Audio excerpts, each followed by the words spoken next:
Well, no one likes to talk about their screw-ups, but that's exactly what a group of senators wants to hear about from agency leaders.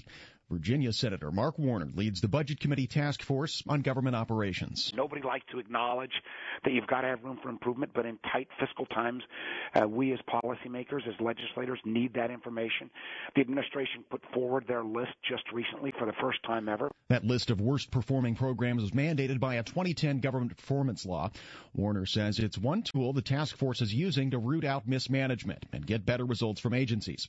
In our congressional spotlight, he describes a long agenda to Tom Temin and Emily Kopp, beginning with legislation to make sure feds are doing their jobs in the friendliest way possible. Government agencies need to recognize that their customers, whether it's the public at large or if it's the Veterans Affairs Department veterans, there needs to be an expectation that agencies are going to get back and act on whether it's a congressional request or a customer's request in a timely manner. We've all read the reports of backlogs at the VA, sometimes now exceeding a year before a claim is processed. That's just not acceptable. We've raised the issue here regionally of the number of federal retirees and how slow OPM has been at processing retirement benefits. Again, in some cases over a year, and a while back we had a 60,000 person backlog. That's not acceptable in terms of, wouldn't be acceptable in the private sector, shouldn't be acceptable in the public sector. So this new piece of legislation, we're looking at trying to ensure that within each agency there is in effect a customer service approach that sets metrics on how quickly a claim, a request, any other filing will be processed. So there's going to be standards made as that, and we hope we'll be able to move on that legislation. Now, the White House has been for several years imposing a regime of program performance with portfolio stats and also asking agencies to identify 3 risk areas that they want to improve on. Is there any way of tying that effort back to the legislation so there's kind of a unifying architecture here just to give the poor federal managers some kind of way ahead? There's not conflicting signals. We are working with OMB. They agree with the fact that, too often if an agency has 15 or 20 different priorities, they really don't have any priority at all, because if you've got that many listed, and sometimes that may be because Congress says this has to be a priority, this or that has to be a priority, we really need to get that down into, 3 to 5 areas. That's one area we're working with the administration. The administration was reluctant at first about trying to identify those least successful programs. Now they're working more closely with us. Again, I think that will be a useful tool. We're working as well with the administration on some of this duplication of reports elimination.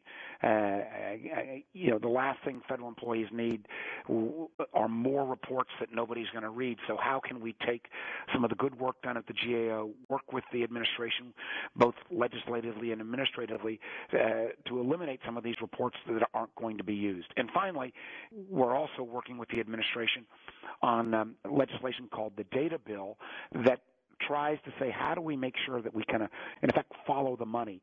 Is it being used for a grant? Is it being used for an expenditure? Who's the contractor? Try to make this more transparent, and also try to start to bring to place common financial reporting systems. I mean, within the Department of Defense alone, there are over 2,000 different financial reporting systems. So something that may appear as a grant in one column appears as an expenditure in another column. So, we really just need some standardization. We're speaking with Virginia Senator Mark Warner. It seems like there's perhaps a renewed push on Capitol Hill for looking at the management of programs. We've seen that there's a new congressional watchdog caucus over on the House side, basically to ferret out fraud, waste, and abuse. When you get past the partisan headlines, is there, in fact, movement on Capitol Hill to dig down deep into those management and data questions? This is a tough area. And I remember when I was governor of Virginia, we spent an enormous amount of time on this and trying to get my legislators or trying to get the press to follow it. After you talk about one press conference where you're talking about leveraging your purchasing power and lowering the price of light bulbs, everybody kind of loses interest. So I think, you've got to be fairly focused. This is not going to be necessarily sexy stuff, but it is areas where we can get real savings. Also recognize some of the very good work that our federal employees are doing, and candidly reward them for that work if they're being better managers. I think, during tight fiscal times, the two areas people look to is, well, we got to cut spending or we got to raise taxes.